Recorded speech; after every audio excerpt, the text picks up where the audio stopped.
Yo, yo, yo, and welcome to a special episode of Crate 808. Today, what we're going to be doing is verging away from the usual Crate 808 debate where we talk about 90s albums, and we're going to do our first album review. And today, we're talking about Freddie Gibbs and Madlib's new joint, Bandana. I know everyone's out there on Twitter already banging on about it, and we've got these reviews coming in, so we have to step up and bring the Crate 808 flavour to it. And to talk all things Bandana with me today, I've got Ray Ridge, aka 3 Degrees from Western Australia, Perth. How you doing, Ray? Not bad. It's all good. It's all good. Yeah, I've been a little bit hungover all day, so I just wanted to clear up first. If I'm negative about this album, it's not because of my hangover. It's because I've been negative about it all week.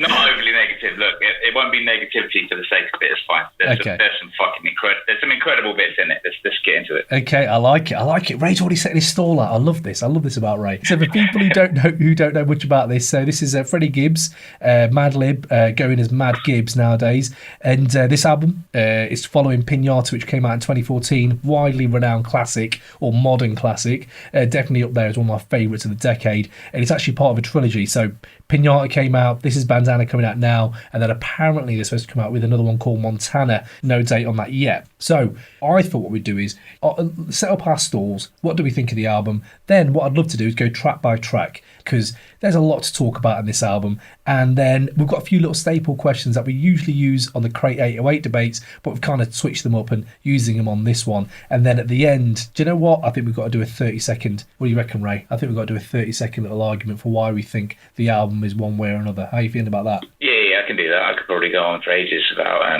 why I don't like it. It's all right. I'm being over the top about it. No, it's some of it's great. If you were just making an opening argument on this album, what would your take be on this album? And I know, just so the context is there, mate, just so the context is there, and I want you to fully know what you're stepping into, mate, just generally on Twitter, and generally the consensus is that this album is fucking killer, album of the year contender. But that is not the way Ray Ridge works. Okay. So yeah, it's wrong. That's wrong. That's definitely wrong. That's definitely wrong. But then again, if you're talking about album of the year, you're talking about comparing it to the other albums that have been released this year. Maybe they won't be. Maybe it will all be dog shit. Okay, what I love about the whole concept is, and what you just introduced as well, the fact that it's a trilogy and that the way these two guys are working together. I like the idea. Been listening to it since yesterday. Obviously, it's only been out a day. There's a lot about this album that I don't like. So when I was like, let me go through and see what tracks I'll come back to, like 6 of them I'd come back to, that's a lot. That's when we've been talking about some of the the classic albums, Capital Punishment, At the Speed of Life, etc., and I'm talking about which tracks have I come back to, and it's a little different because they've had the test of time, the ones that I have come back to. So even they've only got like 4 or 5. And so for this to have that many, I'm almost eating my own words in terms of being negative about it. But I guess in general, just people talk about how Freddie Gibbs is like, I don't know, like he's not, he is not in the top 5 conversation. Fuck, the way some people go on about him, and he just rambles on about shit. There's no, don't get me wrong, some of it is good. Sounds good, though. The subject matter of the album is basically drug dealing, and then now and again he talks about social media. It's just that's basically it. That's how okay. Okay, so that's a good summary, because I can see that you want to get in here. A few caveats before I make my little argument and we go in track by track. What Ray just touched on there, we've all got to take that on board. No one out there really credits a first-time review and says that's the thing that's going to last forever. A first listen review, sorry. Everyone just remember, that this is like our first kind of review of it. In a year's time, we could think completely differently. But right now, we're taking our takes, and Ray's right. Like we've got to be aware that this is like a fresh thing to all of us. So I'm surprised that you said there's quite a few tracks there, because I didn't think you would have said that. But my take on the album, general, mate, this is an incredible piece of work. That's just my opening take. I want to keep it very broad. The record just spans like just on all these listens I've had, it spans from incredibly soulful to grimy to, and one word I'm going to use, which is really wanky, but I am going to use it, Ray. Fucking texture, mate. Like the musical, seriously, the musical landscape, the texture of this fucking album. If I can get this album on vinyl, I need to get this one on because it touches, like, if you look at the substance of it, it touches on themes like politics, history, drugs, black power, stories like from the American underbelly, going from slavery to running cocaine, all this shit. But like, yeah, it does. I wouldn't say it goes into them. I don't want to interrupt too much, but he mentions it while jabbering on about shit. It doesn't go into it's like point. I'm not saying someone should be like point one. This is what happened on this day. You know, once upon a time, it's start, middle, and end. Of course, it shouldn't. It's all artistic license. It's dropped in here and there. It's like sprinkled in amongst just jabbering on about nothing in particular. No, but I think the thing there, if you don't, I don't think he's never been that kind of artist. Madlib's never been that kind of artist. If you listen to the samples on this are fucking incredible. Like anything Madlib does, the samples are unreal. So if you listen to the actual artists they're sampling, yeah, they may have been into black power, like kind of opening people's eyes to lifestyles that they probably don't know about, right? Doesn't mean that Freddie Gibbs has to do that. The samples of the people he's sampled have done that. What I'm saying is the remnants of it, the remnants of this kind of social consciousness, as well as fucking coke talk, dope coke talk. It's all mixed up. It's all it's all like kind of a hodgepodge in this album where it's all together and it's not one thing. It's a multitude of different things, this album. But yeah. So this is what I'm saying. He only talks, he doesn't go in, he doesn't drill into it. I'll give you that. But then there are tracks on there that stand out that do, which we'll get into. I don't know. What do you think? Should we move into track to track, track by track? Yeah, let's do it. Let's go track by track. So kicks off Obrigado, a little nice little intro, whatever. But let's get into the real shit, freestyle shit. Yeah.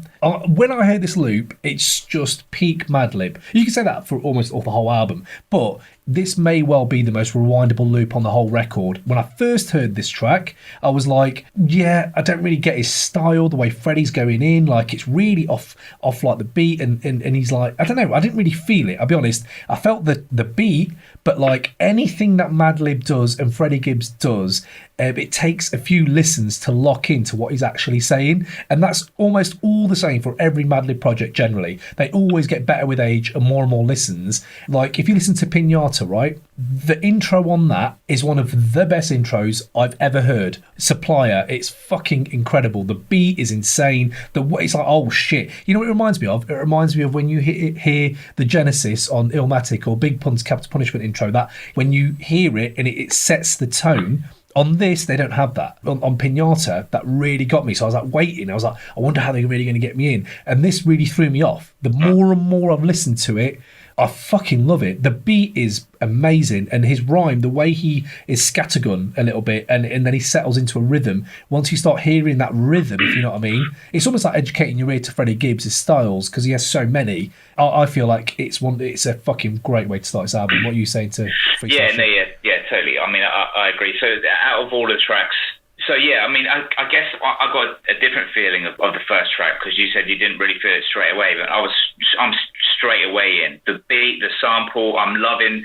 I'm not, look, it might have already got the vibe that I'm not a massive Freddie Gibbs fan, but his style on that, I was loving it because he is rapping, but he's kind of singing with the beat as well, and it's just, and you know, comparative to the rest of the tunes, this one he's not always trying to fit too much in. There's like a lot of his rhyming.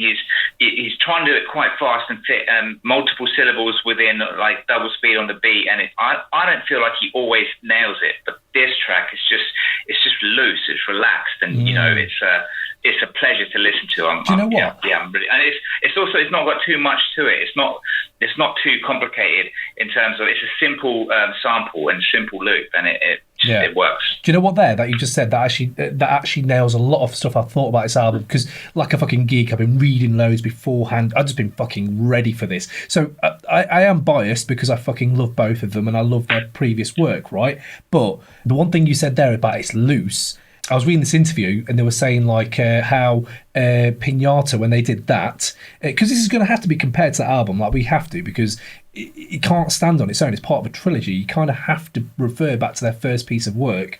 And I think like there, apparently what Madlib did was just make shitloads of beats, send them to Freddie, and Freddie just rapped over and bang, that's what they did, right? You hear this track, freestyle shit, and you're like, oh, it's so much looser, and it feels like to me that they're kind of in the same studio.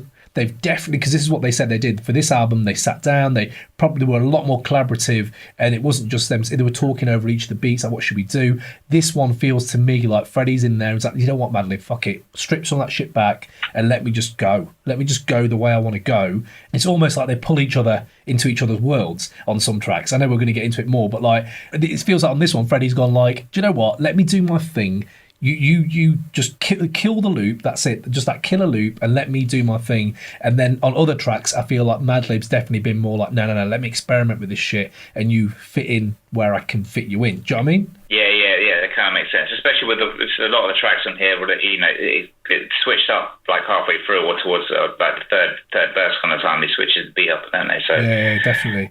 So if we're moving on to Half Man, Half Cocaine, right? First of all, I love the title. As soon as I saw that title of the track list, I was like, yeah, I think I'm going to enjoy this. I do love my coke rap, as you've probably heard the other episodes. Like at the moment with Gazelda and fucking Benny the Butcher, West Side Gun, Conway, all these people out there like running coke raps. They seem to be coming back, and I think this has just epitomised it. Half Man, Half Cocaine. So 2 halves of this song. First half of the song, do you know what it sounded like to me straight away? It sounded like Madlib's been heavily influenced by TDE, so Top Dog Entertainment on the West Coast, and he's obviously from LA. It feels like he's heard Schoolboy Q, Kendrick, J-Rock, all these people on the West Coast, and it was like really polished, and it felt like smooth, like kind of gutter talk that you can easily bang in the whip. And again, using that word texture, this one is smooth as fuck, right? This one is so smooth, the intro, the first half of the song, but then when that fucking beat switch kicks in, that Madlib fucking loves, mate, it's so strange, it's so eerie, and it doesn't sit in the pattern at all, especially on the first listen. I was like, what the fuck? Madlib's just hijacked me mid-song with this shit, right? I want to talk about Freddie's fucking barring up. Like, Freddie's bars on this, like, I need to go in, Ray. I need to go in. Like, you tell me what you thought of this, because I need to go into his lyrics, mate. Okay, so we've just heard freestyle shit, and freestyle shit. You can hear the crackle of the sample of the vinyl has been sampled. It's that beautiful original hip hop feel. Then Half Man Cocaine, like I'm not feeling the beat, because it's like we've gone straight into some really, I don't know. It's just overly digitally created kind of. I'm just not a fan of this style of hip hop. I'm not that kind of a beat, and I'm not really feeling. I wasn't feeling Gibbs' flow on it, and there's a lot of rhyming that's not rhyming, because he repeats the same word over and over again, which isn't. It's not rhyming. It's just repeating. And I know you don't like that. No, but I hate to be a real stickler over but this lyric and that lyric, because people just fucking loosen up and just enjoy it. It's just him. It's just just enjoy the music, but you've got to have your thing that you believe in. Do you know what I mean? I can't. That's me being disingenuous.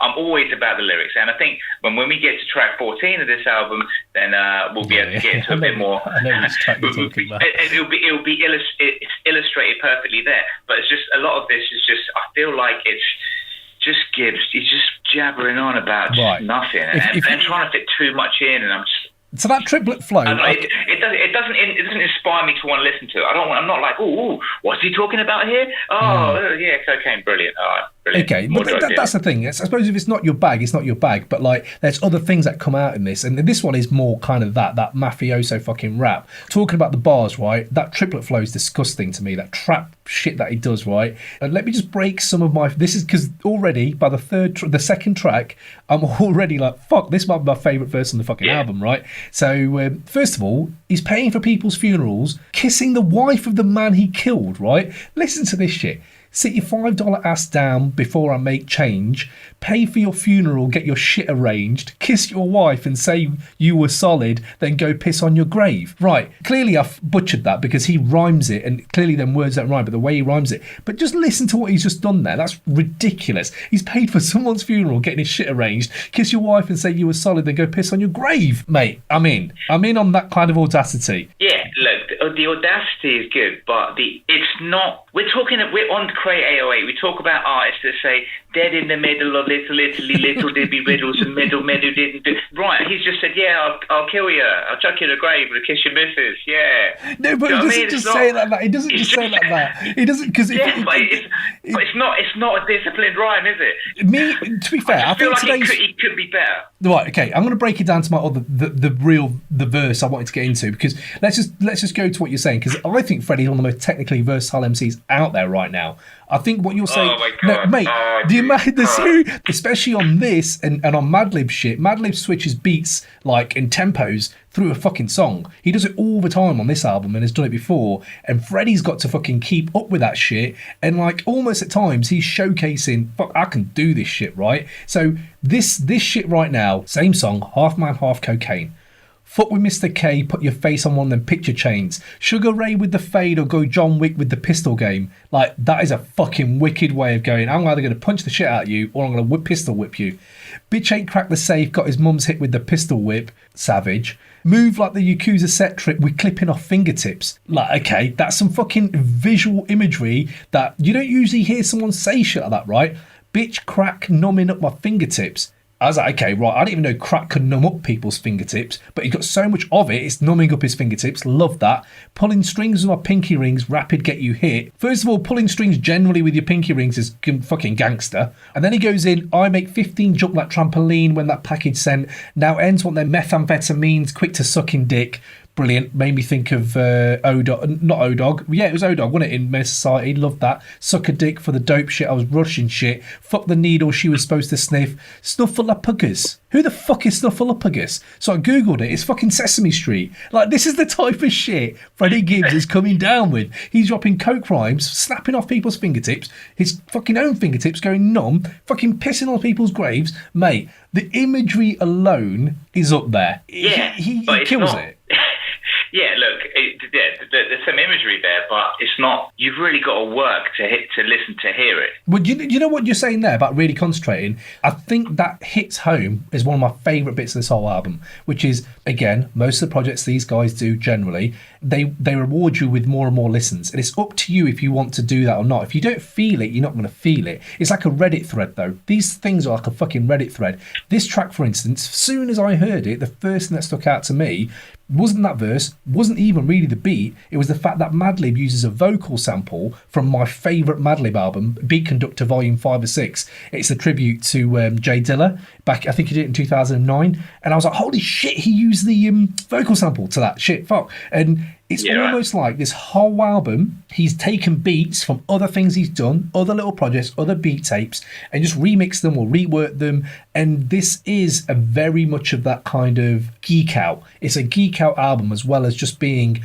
on the face of it, for me, a fucking smooth ride as well, and with some heavy beats interspersed. It also is for the fucking geeks who want to go in and, like you're saying there, I have to listen to it over and over again. I think there's an audience out there that actually likes to listen, like me. Like, the more I listen to it over and over again, go onto Genius, check out what they're saying, go onto Twitter, see what people are saying about what they think the lyrics are. I think on this, he nails that. And, mate, we're only like 2 tracks in. Like, it goes on more on that tip. So if we're going into Crime Pays, yeah, for me, it's just one of the most wistful bangers I've heard in a minute. Anyway, they brought this out as a single. The video is ridiculous with fucking zebras. I don't know what the artwork and all that means. I just know I fucking love it, right? The kind of wistful 90s like feel to Crime Pays. Like, it almost feels like it's nowhere near as good, but you know, They Reminisce Over You. You hear that, and you hear Pete Rock and CL Smooth, and you hear this kind of like almost cinematic, you're taking me somewhere.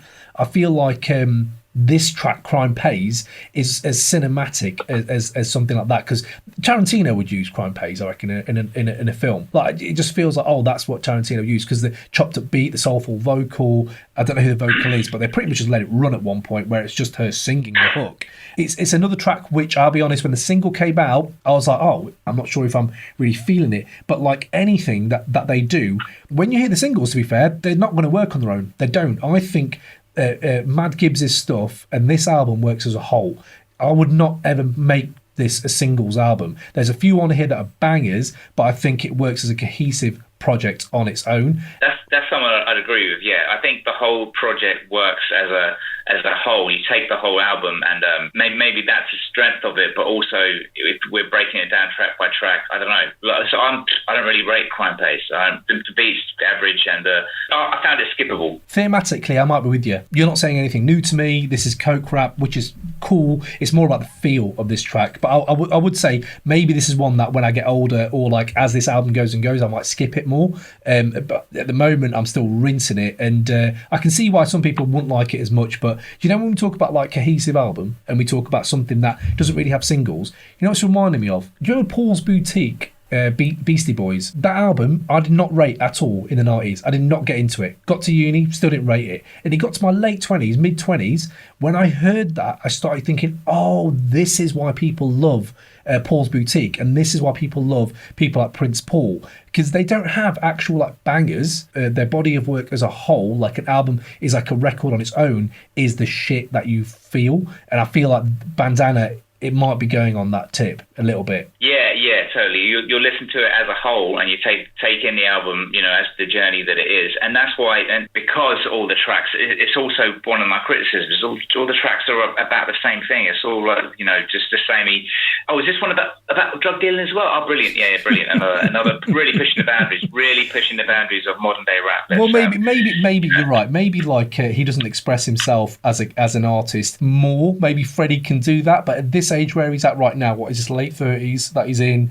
I feel like this ride's fine. But if we're moving on, Massage Seats, right, mate, another off-kilter beat, right, but when you find that groove, fuck me, this is easily one of my favourite tracks on the album. It's the way it kicks in straight away, reminded me, first of all, why I love Madlib. It also, that vocal, that the way it starts, it really made me think of Kanye. It made me think of Life of Pablo, and I think Madlib did come out a few years ago and say, like, on Bandana, what we're going to have are some tracks I gave to Kanye for Life of Pablo, but he didn't want them, and I'm going to use them rework them for this. Massage Seats is definitely something that Life of Pablo would have had on it. It's almost simple, but it's clearly not, because he's worked fucking hard at it, but it comes across like, how's he fucking nailed it with such a simple kind of skeleton? It just cements his place for me as one of the greatest like fucking collaboration producers ever. When Freddie comes in on this as well, and the way he rhymes on this as well, it makes me think like, you know what, I love people like Black Milk, I love people like Alchemist, but what I'd love for them to do is get one rapper and do a collab project with them, and I feel like Black Milk hasn't done that yet, and he could kill it, but Madlib's doing that, and I feel to me he's like fucking one of the greats at doing this shit. Go on, what do you think to Massage Seats? I just had to double check with myself, because I wasn't sure that I was listening to the same tune that you were talking about. This is again, it's a skippable one. It's like it's so I don't know. It touches that sample. I don't know what the sample is. The vocal that comes in that sounds like something out of KRS-One tune. Yeah, that. Fuck off, Madlib. Mate, what are you talking about? I think that sample's been used better elsewhere, and I can't think where it is. But then I put my hands up. If someone has used that like that, then I've not heard it. But I've not heard it, so this is fucking brilliant. That's what I'm saying. Like that's what I'm saying. Like Freddie Gibbs, even on this, mate. Wait, I've got this written down here. Golden State the roster, my garage deep, floating in the foreign on Massage Seats. Yeah, keep designer on broad feet. I've been water whipping Earl Simmons. All my dogs eat. DMX reference. I am in. You've got broad feet. Designer fucking shit on there. Massage seats in your car. The way he says shit, it's like. And I know why you don't like this now. I know why you don't like this, Ray. I know why you don't like it. Because it's very reminiscent of Prodigy. And you do not like Prodigy. You don't like Prodigy from Mobb Deep. Yeah. That's the thing. It's not... I don't want to get into the Prodigy. I don't want to get into the Prodigy thing here, because I know people are very, very protective of what they think about Prodigy, and it's, you know, my house will get burned down. But just the thing with it is that, yeah, he is saying that stuff, but I'm about the rhymes. I'm about the flow. I'm about putting it together. And he's like, it's technically average. Do you know what I mean? It's just the last syllable rhyme of an entire sentence, which doesn't really match with the previous sentence or the next sentence. It's just... I don't want to keep... Yeah, okay. So let's not repeat ourselves on certain things. Yeah, exactly. I don't want to get caught up in the whole, like, oh, just fucking loosen up and enjoy it, dickhead. But I'm like, yeah, but the bar has been set high by masters of the game, and that's what I expect from hip-hop. I'm sorry, that's it. That's right. But the weird thing that you say about lyrics and stuff, I think on this album, some tracks you can have for the lyrics, some tracks you can have for the fucking feel and vibe. And Massage Seat is feel and vibe. Lyrics, yes, if you want to dig in. But Massage Seats for me at the moment, as I've been banging it, it's just one of my favourite fucking bangers just because of the fucking sound. The way it sounds is amazing. But if we talk about favourite bangers and the way things sound, this is where the fucking album just fucking kicks off. So we've had these tracks that we really like, but then we get to Massage Seats, and right after Massage Seats, fucking Palm Olive, mate. One of the bangers of the fucking year. One of the bangers of the year, let alone fucking this album, right? That vocal sample, basically, Jay Dilla would have done that shit. That is some Jay Dilla vibes you're bringing to me on Palm Olive, right? You've got Killer Mike on there. I'm angry because I wanted a Killer Mike verse. Like, that is a banging hook, to be fair. Yeah, no, Killer Mike's style on that kind of just that lazy southern drawl, the way he does it, it's just like, and it works really well next to Gibbs' flow as well, because Freddie Gibbs, it's that faster flow and he's fitting as much into the space as he can kind of thing, but in a good way, it works really well. And do you know what, just generally, features-wise, this is so much lighter than Pinata. Pinata had fucking Scarface, Danny Brown, Earl Sweatshirt, Absol, all these people. Absol, by the way, on Pinata is fucking amazing. But like Raekwon, he had all these features on Pinata, and I feel like this has worked better when it's just two of them. And the Killer Mike thing, we've not even got onto Pusha yet, right? But I was listening to this album, and DJ Booth, right, what they do is, at midnight when the album comes out, Yo Phillips, who's fucking great on Twitter, by the way, big up Yo Phillips, he does his first like listen review. So he doesn't skip a track, he doesn't rewind a track, he listens to the track and pretty much types out his review as organically as possible. And on there, to be fair, they're fucking hilarious generally anyway. But on this one, he was like, Palm Olive, right? He was just talking about how amazing it is. It's fucking, he was like, there's tears right now. Angels are hovering over me, crying tears of joy, right? And I was like, this is where this fucking, this track can take you. Transcendental place, like where you're like, fuck. And then he comes out with lyrics like, I sound your face with my razor blade, and you're like brought back to earth where you're like, holy fucking shit. You're going on the beat alone is fucking like really like, not airy, but you know what I mean? Like breezy beat. Yeah, I know what you mean, yeah. It's a breezy beat, and then Pusha T, mate, yuck. When he does that shit, mate. Obama opened his doors knowing I was a criminal. That shit was memeing like a motherfucker, mate. Like just pictures of Obama crying with that line, and I fucking love that line. It's almost like Pusha knew that's going to be memed. That Pusha's fucking verse on here. Real bars are the ill bars. These scars are the only real proof they couldn't kill God. My coke hand is still sketching out my memoirs. What I did to door panels on them wind stars.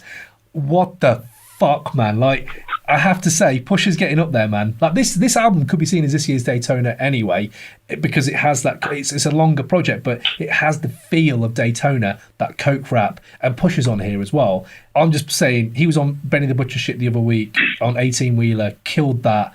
I think on that, by the way, mate, he says something like, why would I go 50-50? You're nowhere near half the man I am. The way he nails like punchlines and shit, I love that about Pusha. But like, yeah, so on this, I don't know, what were you saying to Pusha? What were you thinking to Pusha on it? Yeah, no, I'm feeling as well. And all three of them together on this, they've got very different styles. And I know Killer Mike's only on the chorus, but it's still, they all work really well on the beat, and it comes together really nicely. It complements each other. And Pusha's like, it's like he's leaning back on a sofa while he's rhyming. I think it's sinister as fuck, though. I think Pusha, when he rhymes, he's sinister as fuck. It comes across like someone who knows he can just do you in with minimum effort. And that I think that's what comes through, and it's like I think that's what works really well on this album generally anyway. So I'm glad he did that. But like, I know we're going to have these questions that we come up later, right? Look, staples that we have from the Crate 808 debate, and we have Hurricane G moments, aka Master Killer corners, right? The thing that lets you down most on an album kind of thing. And I know this album's only come out just now, and there's other things that could come out later and stuff. I love fucking Palm Olive, but my Hurricane G moment is on this, to be fair, mate. and it's Freddie Gibbs' lines. Maxine Waters, fuck your boys and keep the vaccines off us. We got reality stars in the goddamn office, quite like the Reagan days. Correct me if I'm wrong, right there, he said, fuck your boys, keep the vaccines off us, is like an anti-vax bar, which is basically, if people don't know it, people who are against vaccinations for their kids. What the fuck? Like, why the fuck wouldn't you vaccinate your kids? And I do understand there's an element of other shit out here that's bigger than me, but like, I did not think Freddie Gibbs was going on that way. And when I heard that line, I was like, mate, that line's trash. I didn't really enjoy that line. What you saying? Yeah, and totally. And the thing with it is I don't know, I guess it's different for different people. Me personally, I can't separate. If I think someone's a fucking idiot, I can't enjoy their music. Now, I mean, this is a similar debate to how people get into about like, oh, should Michael Jackson's tunes be removed from radio playlists around the world? Can you still listen to him knowing that it's out there? What's been alleged against him? Yeah, what's been alleged against him? Yeah. And I know it's not the same. It's a big thing, and we're just talking about, you know, I'm not talking about writing Freddie Gibbs off, but if someone's saying something that's patently like, I'm sorry, what is he fucking a flat earther as well? Is he also? I don't know.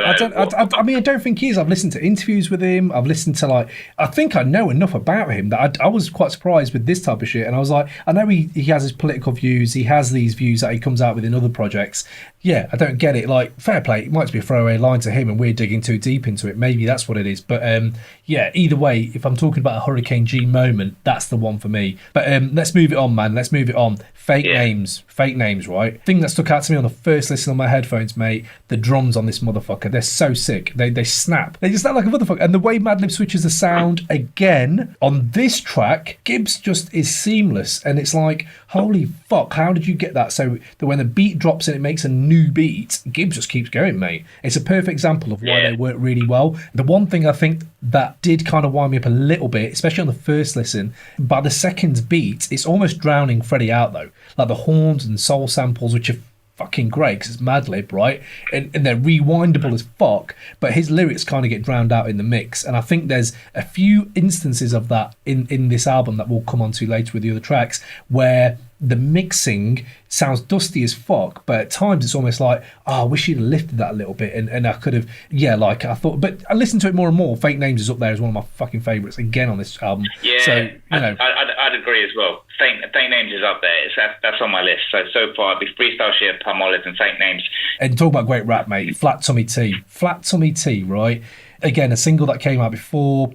I love this track. I love this track so much. Like, when it came out, I thought, this is the type of banger, like Shitspill on Pinata, that I live for this shit, right? So Gibbs' first verse is fucking one of the best first verses he's done, I would have thought. It just touches on heavy subjects like slavery and the corporation, like United States being a company. It's some John Pilger shit, basically. And there's one point even where he disses fucking Spike Lee for his portrayal of Malcolm X. And I was like, what the fuck? Like, that again, like, for me, one of my favourite films of all time, and like, you should portray Malcolm X if you feel like he ran with white women the way he did it. And Freddie on this is like dissing him for doing that, and I was like, interesting way of going with it. But I went up to Genius a little bit here, mate. Freddie Gibbs realised he's actually annotated some of the lyrics on Flat Tummy Tea, and it's actually quite funny, mate, to be fair.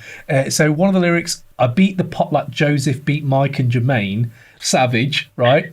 And then he says, his line is, beating the pot, you know what I mean, definitely means cooking crack, like Joe beat Mike and Jermaine, because he beat their ass, obviously, as he should. Like, this guy's he's a funny motherfucker. He just is, as he should. Michael Jackson should have been beat. And then what's the other one he comes out with? One came out light, one came out dark, but they smoking the same. So this is about crack he's made. And he said, I made some crack that was dark-skinned crack. I made some crack that was real light. I did some crack that was yellow, all kind of different weird colours. I had some crack that had bacon flavour to it. You know what I'm saying? But I don't know the difference. You got to ask the crackheads, man. I don't smoke that shit. I just make it. And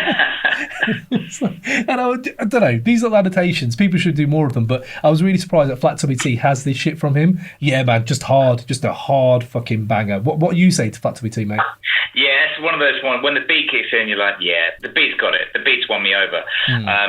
When he's saying it's another track about the same thing again, that's what I've been moaning about. But nonetheless, he's rapping about his life. It is real. It is, and it is honest. It is a plus. But that's the thing as well. Like, for all the stuff we're saying about lyrics that let us down and the Malcolm X shit there, like, he still has lyrics like watching Dora the Explorer with his kid and shit. And there's just no kind of room for faking it. And we talk about that situations, mate. This whole album is like a chronicle of like life in America and like coke running, yes, but also like actual fucking stories. So situations, this is the one that smacked me up the fucking head about the actual lyrics, really got me on this when, first of all, Madlib, I think he meant to do this, to be fair. I think it's a conscious decision. He is at his most muted on this track, Situations. It's all about showcasing Freddie for me. He's kind of stripped back everything. He's talking there about he got arrested the same day Obama got elected, which sums up his and a lot of people's views on modern day America, basically, which is littered through the whole album anyway.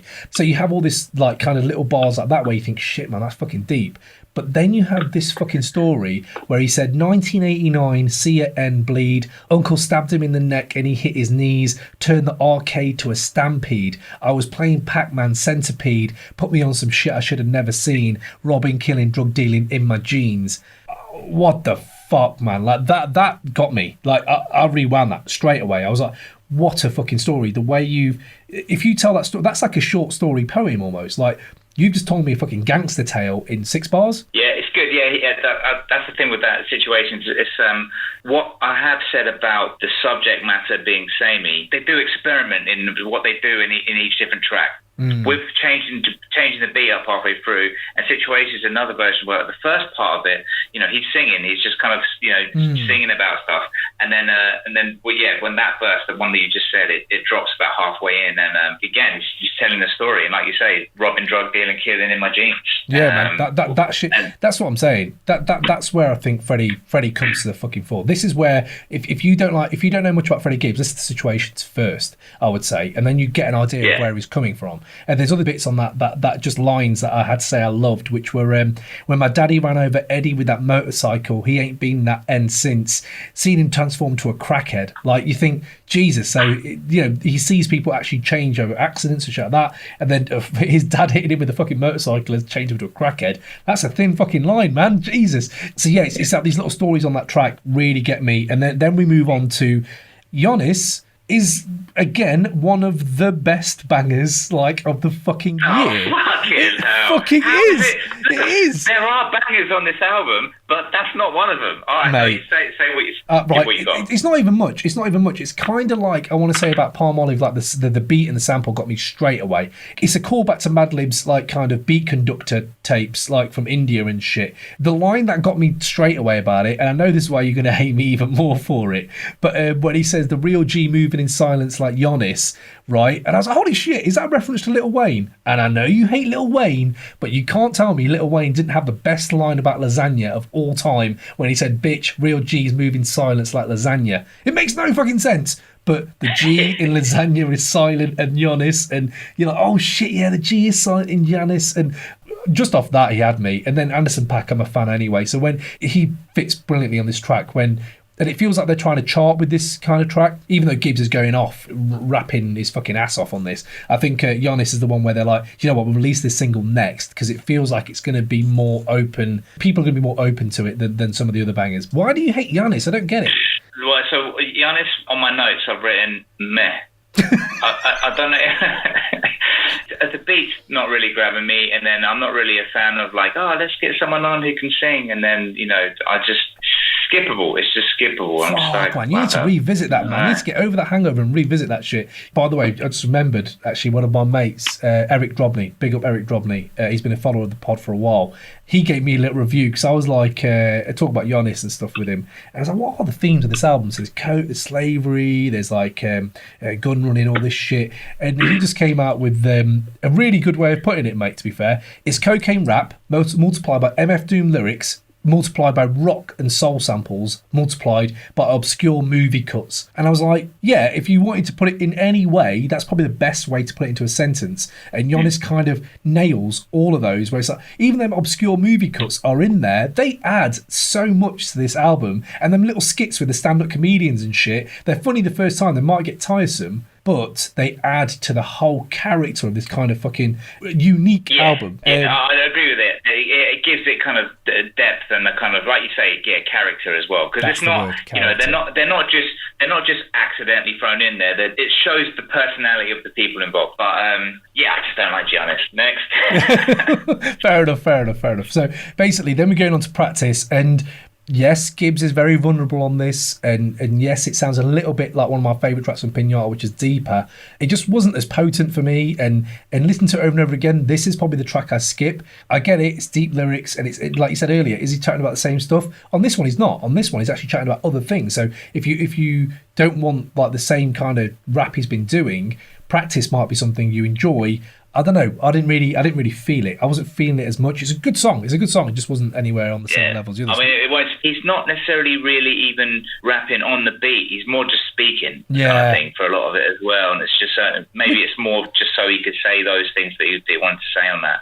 I don't know what he said because I skipped it. Then we get to Cataracts, man. One of the best verses again for this, right? Because, again, wicked title. The titles on this whole album are fucking brilliant, by the way, for the song titles. In this one, I thought Freddie, for all the stuff he's done before, this is the one where he shows his growth and substance and like some insightfulness. So what I picked out was...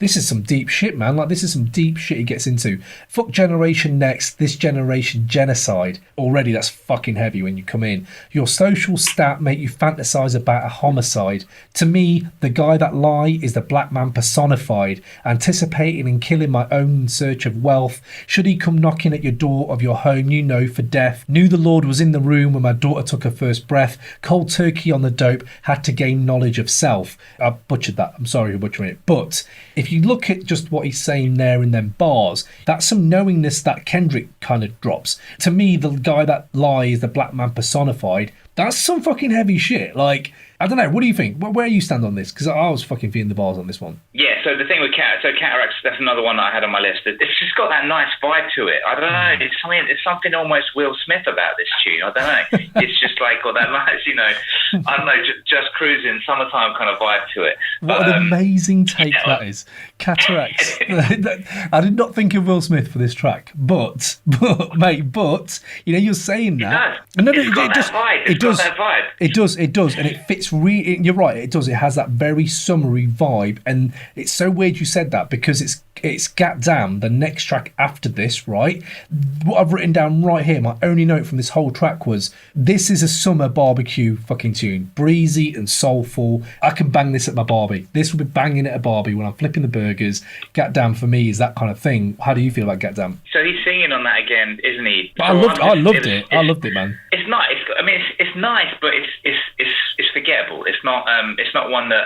When we're talking about the tracks that you're going to be like, oh shit, you're speaking to people about it, like we'd be talking about freestyle shit, Palm Olive, Fake Names, Cataracts, Education. It's all right. You wouldn't skip it. You leave it on, but you'd have a conversation over it. In a year's time, it could be the case, but right now I will be bumping this at Barbies.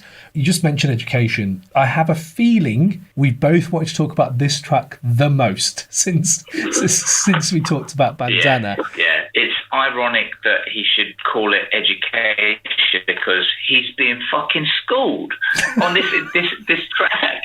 Like everything that I've tried to articulate, and maybe I've not really smashed it, really hit the nail on the head with my articulation of it. When I talk about him kind of rambling on, it's this rambling style of like he tries to fit a lot in, and then what you did all throughout through this review is like break down the line. I'm like, shit, I didn't necessarily even hear that line because his execution, his delivery, it's not crystal clear. He doesn't pronounce clearly every word, and then you get Mos Def rebranded as Yasin Bey and Black Thought on there doing exactly what I just said. You cannot mishear a single syllable of anything they say because it's crystal clear, but it's also interesting, complicated rhyming. And that's what Freddie Gibbs is not. I was thinking, fuck me, Mos Def is back when I heard this. I'm not going to lie, mate, I got a semi, man. When I saw that Mos Def feature, I was like, is he going to sing or is he going to rap?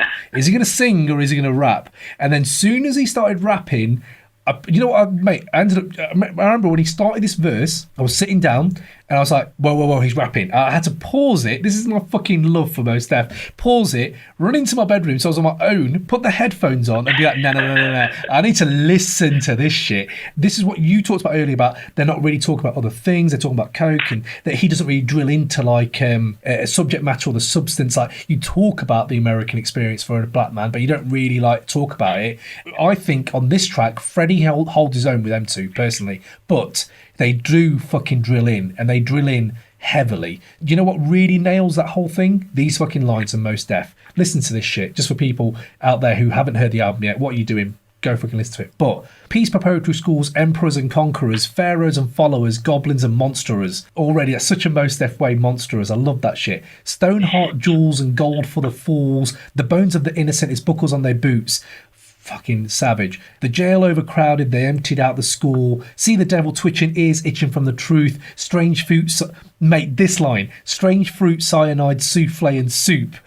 It's tasty for a few, mate. It's tasty for a few, a murder for the group. A dead end street with a lemonade stand. Where is the sky in this upside fucking land? Oh my god, a dead end streak with a lemonade stand. Right. I don't know what to do right now. That's I want to fucking break something. That's when I hear this shit, right? It's like, why are you not doing this all the time, Mos? Like, this is what you're capable of. And I'm not even going to go into the Black Thought line because it's as complicated and as heavy and as, like, when you hear them, you just realise that, I know you said, like, he's getting schooled. Personally, I think Freddie's rhyming is complex, but you go in, like, at a different angle. It's not like this with the rhyming structure and stuff. It's off them little bars that mean two things or whatever. But Mos and Black Thought, for the 90s head who are listening to this is why you listen. I think the beat on this, again, is made for that Kanye Life of Pablo album. It must be, because it sounds just like that. And the Hindi sample, when it starts, it absolutely nails the knowingness of Madlib and Freddie Gibbs on this album. So the Hindi sample itself, it means this is the first time you've said something useful. Right? That's what she's saying. And I was like, fuck. So Freddie and Madlib are actually addressing the lack of substance and deep messaging on this album. Like, they know, and they're like, you know what, you motherfuckers want to talk about that. We don't, but here's a track to fucking appease you motherfuckers. And that's when you realise, shit, like, they're working on a different level right now. Like, they know what people want, and they just want to do what they want to do. That's kind of a very artistic way of looking at things, and that sample alone, it made me just laugh out loud. I was like, fuck, okay, this is how we're going on. And another thing, it's just a hark back to the Beat Conductor India mixtape that he did. If you've not heard that, Ray, mate, genuinely check it. It's fucking amazing. He just went to India, got shitloads of records, like, I don't know how long he was there for, a year or months or whatever, and then just basically found all these Hindi Bollywood records and just made Madlib beats. Like, just a 2-minute beat here, 1-minute beat there, 30-second beat there, and just made an album out of it. And it's fucking sick. Even my fucking father-in-law loved it. And he's Gujarati, mate. He don't listen to any hip-hop. And he was like, what is it? It's great. Anyway, yeah, man. Anything else to say about education? It's an interesting thing that he should have the Hindi sample saying that at the start. And if it is addressing that, so I'm almost annoyed about it because it's like, so you know about the lacking of what the rest of it's like. Yeah, and then the other thing, and then one last thing on education as well is, again, we talked about the mixing earlier. I do think on education, I love lo-fi hip-hop. I hold the lo-fi thing is great, but I do imagine if this was mixed in a more polished way, if it could have banged in the whip even more, because this is the track that, you know, when you play it in your car, it always sounds different, right? So I remember playing this in the car, waiting for it to bang in, like kick in, and I was like, oh, it's not got the same fucking oomph as like on my headphones. I'm not trying to pick that track apart because it's one of the best ones on the fucking album, but if I had to say anything on education, that was where I was going to go. And then last track on the album, mate, Soul Right. I didn't have many things to say about Soul Right because, again, it's just like an outro track. It kind of encapsulates the whole universe really nicely, caps it off nicely. And the thing I took away most was his line where he says, I can't hold no grudges, my hands is too busy catching blessings. I was like, that's a really nice way to just end this whole fucking album. Like, that it's like a little couplet and that was it. Yeah, same. I think it's just, you know, it's just like a bookend kind of track, isn't it? It's just like, this is the last one kind of thing, and it's just it's a throwaway track, really. Yeah. Well, I don't know what I don't know. It might grow. I might grow and get into it. But you know, when you listen to a whole record front to back, you think, yeah, that's a nice finish. So it was a nice finish. But mate, so we've done our track by tracks. I just wanted to get into like some of the staple questions that we usually ask on Cray 808 and kind of apply it to this. Before I do, by the way, can I just say I'm a little bit fucked off with Madlib and Freddie Gibbs, because the actual track Bandana, which was released as a single, is not on this fucking album. What a fucking song. I did loads of bits on that track as well, thinking I can't wait to talk about this single. Nowhere fucking on it. And it's just like, that's the way Madlib is his most J Dilla-esque, and he shows he can marry his fucking rough chopped up style with like a more polished finish that suits Freddie Gibbs. I thought it was fucking incredible. Anyway, bit annoyed about that, but let's move on, right, to our little questions that we have. What 90s rapper could be on Bandana? So I was thinking about the vibe of it, and I reckon Big Pun would have tore up some of these beats, actually. Yes. It's a difficult one because you could just easily throw out a fucking legend and say, yeah, that legend would have been good on any of these beats. But it's just, I think the vibe here of some of this is very similar to a lot of the early tracks. If not in content as well. Some of it is, but no, that's what I'm saying. It's coke rap. It's mafioso stuff. It has that. I see that with Big Pun. He never did anything like this because it'd been interesting to do that. I have a few, like, ones that struck me straight away. I was thinking if you wanted to drill more into the self-conscious like Black Power movement, I thought Rakim would have killed some of these fucking beats. Scarface just works because he fucking rhymes like Freddie Gibbs rhymes like Scarface at times, where I think it was James Midwinter on the Cray 808 pod said a while back like how Freddie Gibbs kind of rhymes from his gut, and it's very like Pac. Yeah. It's very much like Pac the way he does it, and I think like Scarface also does similar things. I thought Scarface would have worked on here. I was going to say Pac, but I think the one thing about Pac, right, I think this is a collaborative project, and one of the most appealing things about Bandana and this duo alone is that they don't overwhelm one another. They kind of pull each other into each other's kind of worlds a little bit, whereas Pac would never have let that fucking happen. He'd have been like, this is my shit, do my shit, and that's it. He took Inspector Deck off for fucking All Eyes on Me, mate. Do you know what I mean? Like, he wouldn't have let that happen. But you know who would have let it happen, and I think who is probably the best, even though I've said them other two?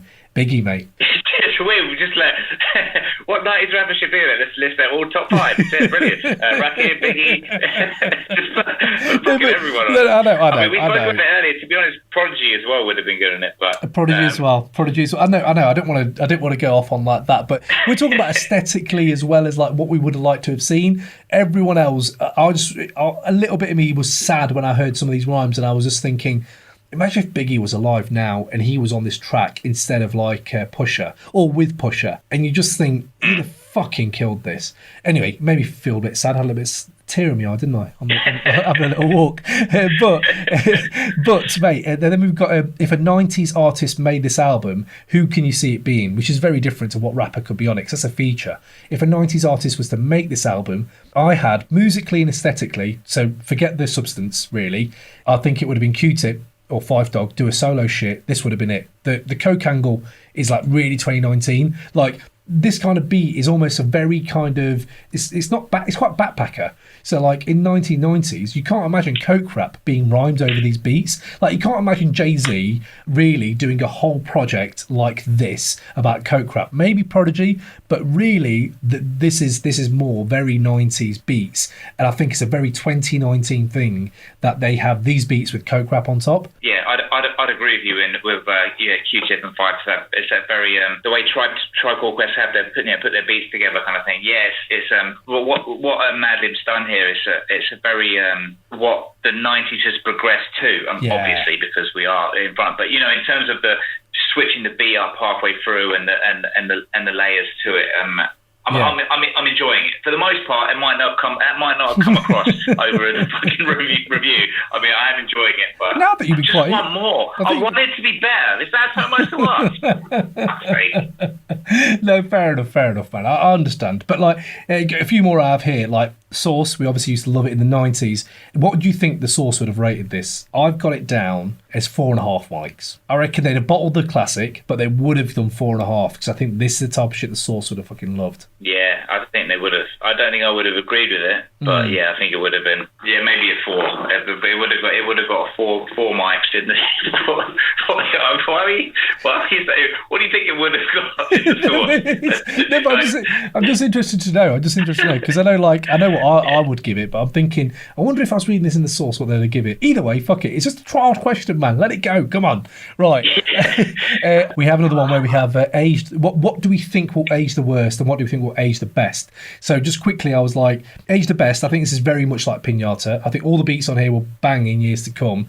Well, majority of them anyway. And I think the thing that will age the best out of this, and I know you're going to not agree with me on this, is that I think this is now where we put Freddie on a higher pedestal and be like, okay, now we let him into top tierness. Like, he has to be in the top tier now because he's doing it consistently over different beats with different people, different projects, and he's done it again with Madlib, where you'll now have to be like, okay, now we have to be fucking...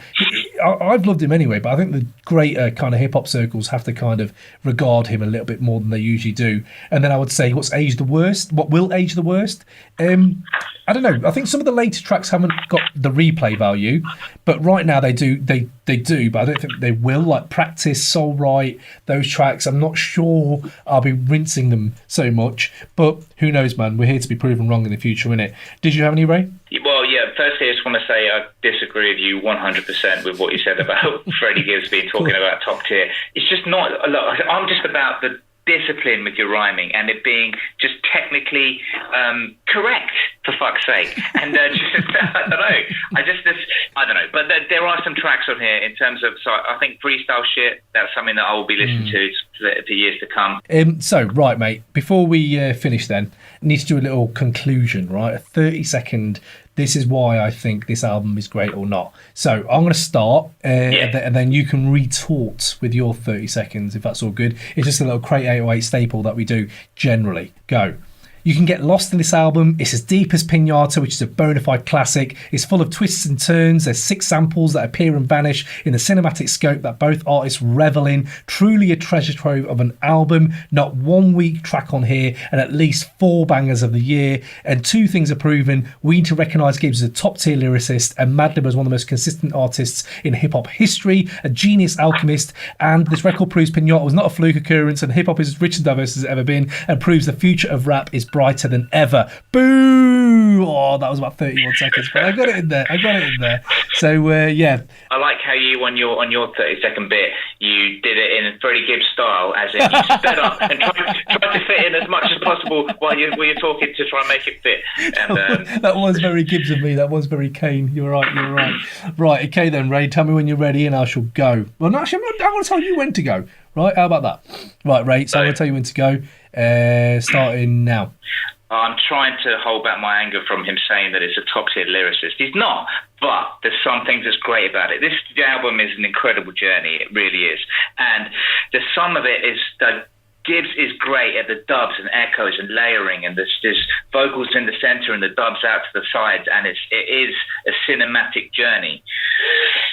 But just listen to Education. Come on, man. And the guy's an anti-vaxxer. He's an anti-vax. That can't be in your final argument. Oh, what? Oh, savage. One throwaway line. He just judged him on that. Oh, well. I can't get past it. Just listen to Palm Olive again, mate. Then the whole of it, and you'll be all right. So, mate, right, this review, believe it or not, we wanted to try to nail this in 20 minutes, didn't we, mate? Running time is outrageous. It was never going to happen. I think the track by track thing killed it, but we are open to feedback from all you guys out there listening. If you thought this was too long, if you thought it was not long enough, which is ridiculous, but if you thought we should, if you think we should do more of these, please hit us up and leave a rap review. We have been saying this a few times. If you want some free merch, go onto iTunes, leave a little review, but in a rap form. If you win, I'll read it out on the pod, and you get a free t-shirt, which is always good. And you can contact us at the website, which is crate808.com, or Gmail us at crate808@gmail.com. Follow us on Twitter at crate808, or on Instagram for our feed of 90s consciousness at crate_808. So yeah, we're putting a few things out there. Get involved, and just big up Ray. Thank you, Ray. I know it's about 2 a.m. your time, innit?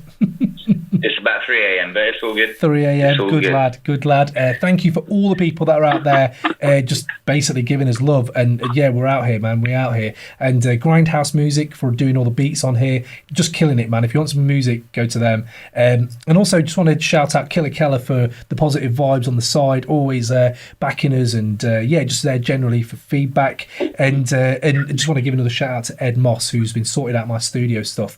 For big up yourself, mate. And yeah, anyone else out there, big up all yourselves, and we're going to hit you up on the next Crate 808 episode. Ray, it's a goodbye from me, and it's a goodbye from you. Goodbye from me. Goodbye from who? What? Yeah, see you later. It's some too Ronnie shit. Right, peace. It's fucking 3 a.m. Peace. See ya.